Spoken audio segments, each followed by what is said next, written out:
بسم اللہ الرحمن الرحیم۔ ایک بزرگ نے بڑا عبرتناک واقعہ سنایا کہ ان کے زمانے میں ایک بہت بڑے عالم تھے۔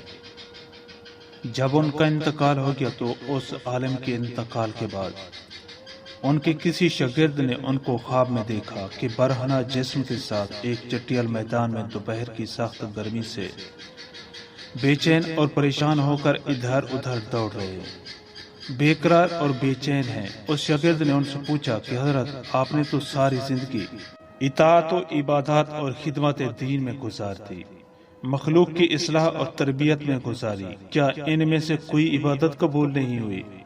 انہوں نے جواب میں ارشاد فرمایا کہ ایسا نہیں ہے، بلکہ اللہ تعالیٰ نے جن اعمال صالحہ کی توفیق دی تھی وہ سب قبول ہو گئے، لیکن جس عذاب میں مبتلا ہوں وہ ایک سوئی کی وجہ سے ہو رہا ہے۔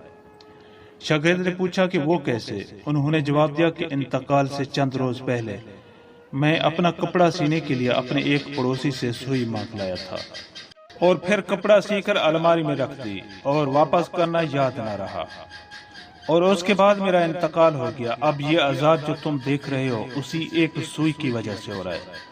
تم صبح بیدار ہو کر میرے گھر جانا اور گھر والوں سے کہنا کہ الماری میں فلاں جگہ پر وہ سوئی رکھی ہوئی ہے، وہ تم لے کر میرے فلاں پڑوسی کو پہنچا دینا تاکہ مجھ سے یہ عذاب دور ہو جائے۔ چنانچہ وہ شاگرد صبح اٹھ کر سیدھے استاد کے گھر پہنچے اور کہا کہ فلاں الماری میں فلاں جگہ پر سوئی رکھی ہوئی ہے۔ گھر والوں نے دیکھا تو بتایا کہ ہاں رکھی ہوئی ہے۔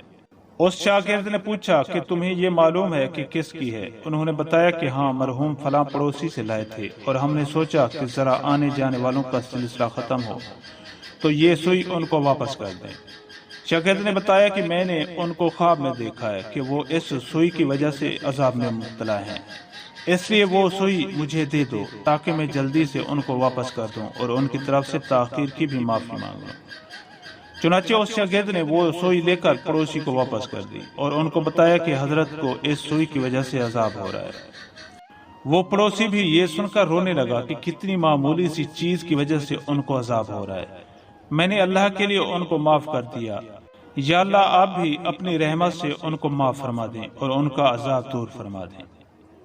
وہ شاگرد کہتے ہیں کہ جب رات کو میں سویا تو پھر دوبارہ میں نے ان کو خواب میں دیکھا، لیکن اب وہ منظر کچھ اور تھا۔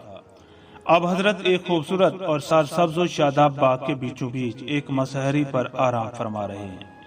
چاروں طرف خدام موجود ہیں، پھلوں اور پھولوں کے درخت لگے ہوئے ہیں، ٹھنڈی ٹھنڈی ہوائیں چل رہی ہیں۔ میں نے قریب جا کر ان کو سلام کیا اور پوچھا کہ اب کیا حال ہے؟ انہوں نے جواب میں فرمایا کہ جس وقت تم نے پڑوسی کو سوئی پہنچائی اور اس نے یہ کہا کہ میں اللہ کے لیے معاف کرتا ہوں، بس اسی لمحے میرا عذاب ٹال گیا، اور جو نعمتیں تم دیکھ رہے ہو یہ اللہ تعالیٰ نے اپنے فضل و کرم سے اپنے دین کی خدمت کی جو توفیق عطا فرمائی تھی اس کا صلہ ہے۔ اس واقعے سے ہمیں یہ سبق ملتا ہے کہ ہم کبھی اپنے ذمے کسی کی کوئی چیز یا کسی کا کوئی حق نہ رکھیں، بلکہ جس کی جو چیز یا جو حق ہمارے ذمے ہے اسے واپس کر دیں۔ اندازہ کیجئے کہ ایک سوئی کی وجہ سے اس قدر عذاب ہے، اور آج جو بے شمار حقوق العباد کے بارے میں لاپرواہی برتی جا رہی ہے اس کا کس قدر وبال ہوگا۔ اللہ تعالی ہم سب کی حفاظت فرمائے۔